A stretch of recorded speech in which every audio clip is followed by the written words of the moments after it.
Look, we all know that there is news that is newsworthy and there's news that is not newsworthy. What do I mean?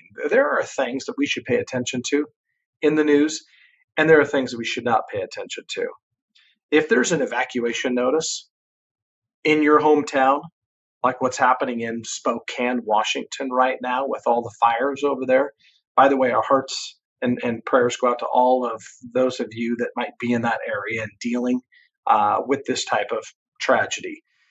There's also news where, tonight you might be watching and hearing about updates on the Maui fires.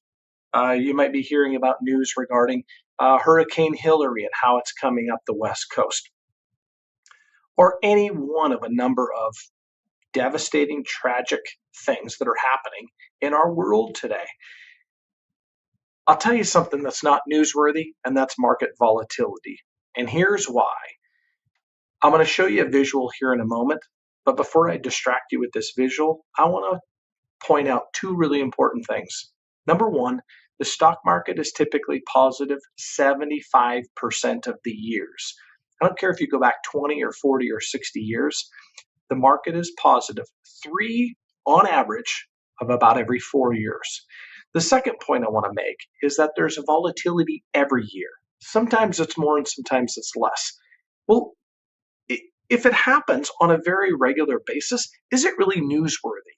No, I think these financial media outlets really just want to scare people into watching their shows. Let's take a look at this visual real quick. You'll notice that there's 2 points that I want to draw your attention to. There are the dark bars, and those are representing what the S&P 500 has done going back to 1980. The second thing I want to point your attention to is the red dots. The red dots represent intra-year drops of the stock market. Go ahead and pause this video and look at this visual and just absorb it for a minute. But let me just finalize this video by saying this.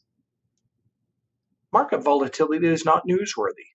It's not considered news if it happens all the time, every single year, on a fairly regular basis. Don't forget, the market is positive more than it is negative, and volatility is nothing new. We position people's portfolios according to their needs and their goals. And if you need further clarification on what this means for you and your finances and your portfolio, go ahead and reach out to us. Talk to you soon.